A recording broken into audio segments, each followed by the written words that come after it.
Mr. Zaheem, that's exactly what I was coming to, talking about Strait of Hormuz, which is shut again.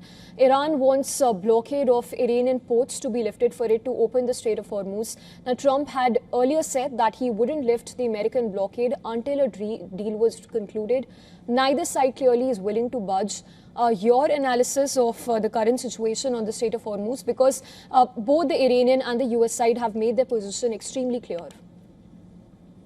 Well, it's clear that the American stock market is going to go jump up and down as there's a closure and an opening and a ceasefire and an end of a ceasefire. And of course, Mr. Trump is very sensitive to the stock market, and the Iranians know that he's sensitive to the stock market. But at the end of the day, the worst word that he can tolerate, and I think I've mentioned this on your telecast before, is loser. And he simply will not back off if he gives the Iranians the ability to say they won and he lost. We have the capability to keep that blockade going. Yes, the price of oil will go up again, and the stock market will reflect that again. But nevertheless, it just seems to me that he's not going to tolerate the Iranians walking away and saying, we outsmarted him the way we outsmarted Obama. That is his nightmare. He's not going to accept that. And what more he will do beyond the blockade is not at all clear. But our chairman of the Joint Chiefs has made it clear that there is much, much more we can do if he gives the order to do it. Yes, but Mr. Zaheem, the question is the blockade coming at what cost?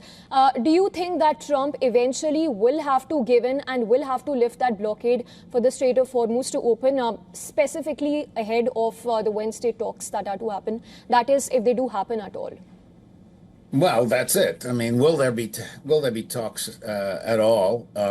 And yes, right now you've got a standoff. You've got a very stubborn Iranian regime that's cornered. And you've got a very stubborn president of the United States that hates to lose. It's just there is a term that's been used about Trump before. It's called taco. It's his enemies use it. It means Trump always chickens out. He is aware of that. And I just don't think he's going to chicken out. He is so unpopular. He knows that. He knows the war is not supported by the majority of the American people. He knows the Democrats are using the war to attack their Republican candidates for the upcoming election. He's aware of all of that. But at the end of the day, Mr. Trump ultimately is very often about Mr. Trump. And it's hard to see him backing down. I think we may have an impasse for some time, because I don't think the Iranians are going to back down very quickly either. All right, so you say that an impasse is quite possible. But shifting focus to Iran's enriched uranium, we have a statement coming in from Iran's deputy foreign minister, who says that no enriched uranium will be transferred to America.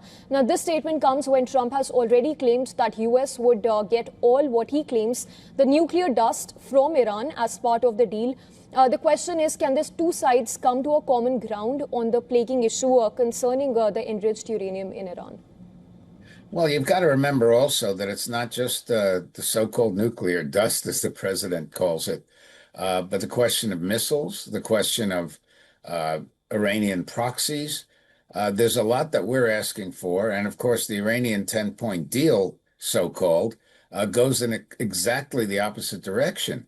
In fact, the Persian translation of the Iranian offer, which is not in the English version, by the way, says that the United States, accepts that the Iranians can hang on, can retain their uranium, their enriched uranium.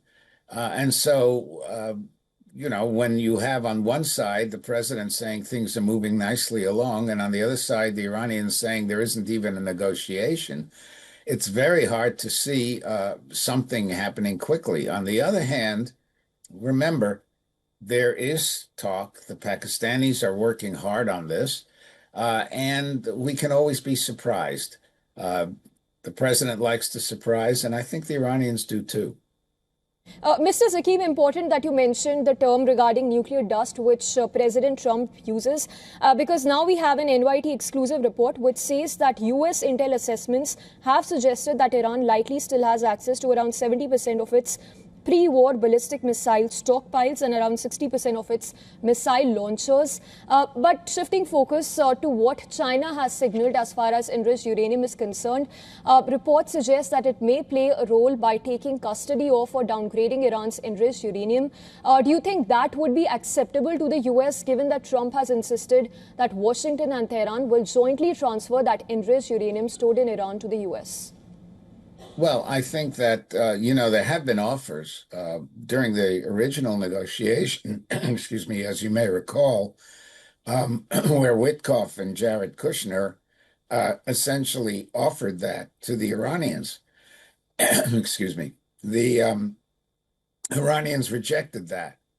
The United States is not going to let the uranium go to countries that the United States doesn't trust. So you even have an impasse there. Even if the Iranians are willing to move the uranium, the question is, where do they move it to? And will the Americans be willing to accept that? As I say, there clearly could be a compromise. There's no question. But right now, neither side is ready. That doesn't mean that by the end of next week or the end of this week, you might hear an announcement. That's how these things work. They speak secretly and they attack each other publicly. That's how this is working. All right, Mr. Zakim, point taken. And of course, like you mentioned, remains to be seen whether the two sides actually are able to break past that stalemate, the impasse, and that permanent deal is reached upon or not. But appreciate you speaking to WION. Well, thank you very much for having me.